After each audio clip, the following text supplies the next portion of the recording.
So what business are we talking about today? Garden of Youth Alkaline Water. Okay. All right. Well, tell me all about your business.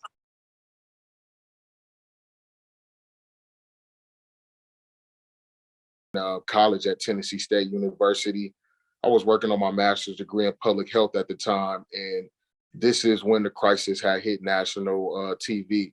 So a lot of people at school were talking about this. It was in my studies. It was part of the topics that we use in our environmental health and public policy classes. So it was really relevant to my degree. I also interned at a healthcare firm down in the Tennessee area in Nashville. So it was a primary care facility. I was active in the community, seeing different health disparities as far as my education and my hometown background with Flint, Michigan during the water crisis. So everything in my studies and my education was relevant to the crisis at the time. And how it began was I was in class one day, and they had been showing the Flint water crisis on CNN all week. It was right back when we started back school towards my last semester in college. And a lot of people from back home were calling me, and they were telling me, Alex, you smart enough to figure out something to do about this situation. And I just started laughing, like, look, man, I'm not the president. I'm not Obama. I'm just an average dude from Flint. I'm trying to get my degree. And we laughed it off. And then another person called me with the same type of conversation. And they was telling me how smart I was, and how crazy it is back home. I had just left because I come home often. I come home during the breaks, and I'm in the city, and I'm involved in like the drinking water and bathing in the water. So we talk about it and we discuss it all the time. Then I go back to school. And like I was saying, another person called me with that same type of conversation saying, it's crazy up here, man. You should do something about this. And I start laughing again, like, look, man, I don't know who y'all think I am. I'm no type of authority in the healthcare yet. I'm still getting my degree. I know y'all know I'm getting a master's, not a doctorate. So, I'm not the Surgeon General. So I laughed it off again. And then two more people called me the same way. And then after that, I thought about it like, you know what? I am smart enough to do something about this. I am, maybe I can do something about this. And I had already been dealing with alkaline water at the time. I had been bottling it up myself. And me and my family had been drinking it. But then I started to figure out a way to bottle it up myself and to distribute it in a mass scale. So I started doing it by hand for years. I was bottling it up water, testing it, putting labels on it, lugging it in my car, tearing up my wear and tear and my struts on my vehicle, just loading up water in my mom's house, and we would take it back home. I would drive back to Flint, then take it home, and they loved it. And then I done that for a couple years. Now I grew to manufacturing. I have manufacturers for my business now. Okay, that's pretty amazing.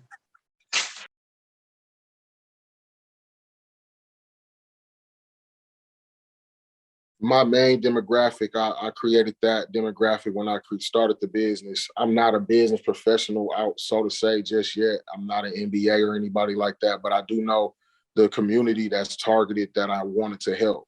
So that was my hometown community. And I knew the demographic because I lived there. So it's a specific target of people with health disparities or places with food deserts or places with contaminated water in my neighborhood or in my area. And most of it was the whole city. So I was targeting people from there. I knew that my face was a little bit well known in the community. People knew my mother. So I added my face on the bottle of water due to trademark reasons for the first part. But then also so people could be comfortable with drinking it because they knew that I was going to school and studying this and working on this all my life. I have a background in chemistry. People know me in the community, and we needed somebody that we could trust and have a symbol for something that was like hopeful at that time.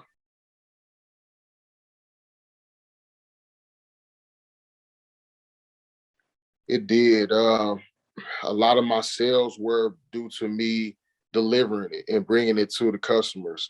That's a big part of my business is building a relationship with people who buy the water, and me being the person that's behind the brand and on the bottle, and building a relationship with people. But during the pandemic, I wasn't able to move around like that. So I actually had to revamp my entire business. I shut down everything from October till June this year to accommodate for contact-free delivery, no touch, just to accommodate for that because I am in healthcare. I got a master's in public health. I was working in healthcare at the time when the pandemic hit. We had to be proactive on ways to be safe for ourselves and for our customers and my customers as well. So I just related that to my business.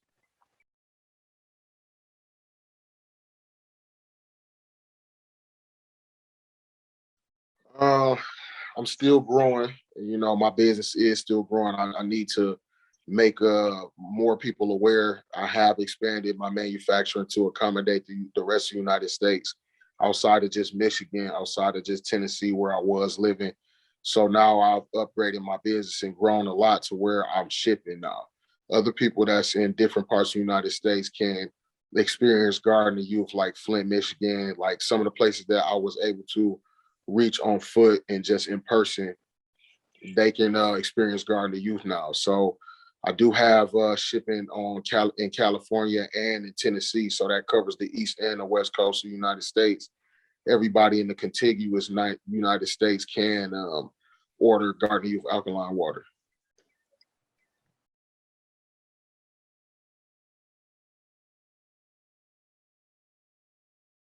Right now, I'm a private and independently owned business. I'm running everything on my own.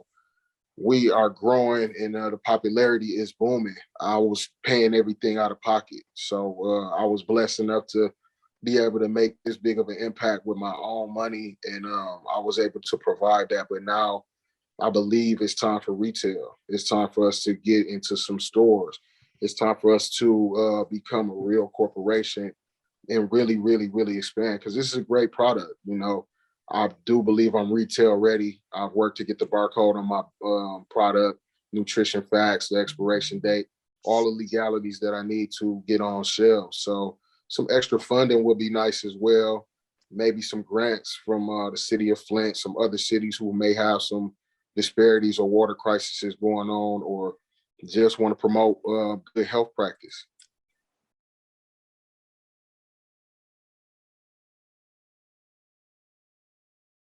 I do want to expand over into education, you know, and provide water for some of the school systems, a lot of the colleges. I'm an HBCU graduate myself. I do want to support the HBCUs and other colleges as well.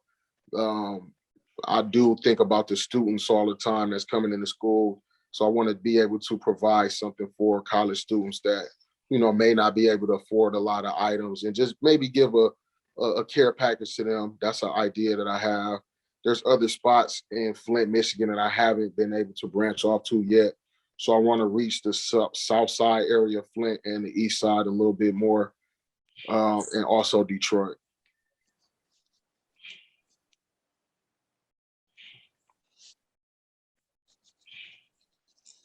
Sorry about me taking notes. I always take No notes. problem. I got my pen and pad with me right now. So Okay, so it's been said that smart people learn from their mistakes and wise people learn from other people's mistakes. So what mistakes do you think that you've made along the way, and how can other entrepreneurs learn from that, from your experience?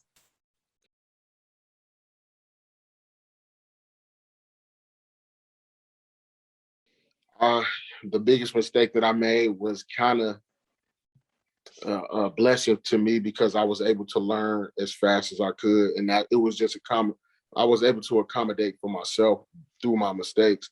But some of the mistakes that I did make was I didn't have a structured LLC. I didn't have a structured bank account for my business at the creation of my business, and that kind of held me back. I didn't understand anything about the accounting, anything about the checks and balances side of the brand. I was only focused on the innovation and the creation of a good product because I had a science background and my product was popular. So I was forced into learning that. That's something that if you engage in business or you sit down with somebody, you need to have a LLC structured. You need to have a business account structured, and you need to separate your personal funds from your business funds. I just learned that during the pandemic last year. So while I was shut down, I was able to catch up. You know, I was able to go obtain all of those things, even though my business was still growing, my packaging was still in development. I took a lot of criticism as well. That was another thing that I would say. I listened to what people said negative about my business, about what it looked like, about how I had it packaged, about how it was delivered, and I wanted to fix that. Every time I saw them again, I wanted to develop it a little bit more to where it was more professional. I don't just represent myself. I do represent my family and the whole collective and my city and my university and my fraternity, just everything, you know. So I have to think about that. I'm not just representing myself. I almost went bankrupt trying to accommodate shipping and handling for my business too early. 3 years ago, I tried to provide that service, and I was doing it out of pocket. I didn't have my own manufacturing, so I was doing everything by hand, and the weight of my product was not considered. Water is heavy, so the shipping just cost a lot of money, and I almost went bankrupt trying to do that for customers, and it was coming out of my own pocket. So those are my top three.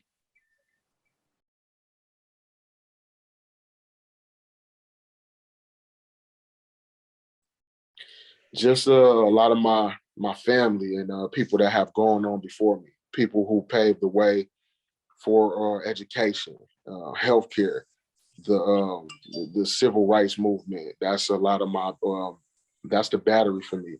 I remember my grandmother and people like them, they would tell me that we didn't have the opportunity to be able to read and write and vote and go to college and do all the stuff that you can do. So you should take advantage of that. If you can go to college and you can go do something and make a name for yourself, go do it in our name, you know, with our from our work that we put on. So I think about my ancestors and my family, and I'm motivated by God too. The church, you know, I believe in God. So a lot of the scriptures, they motivate me as well.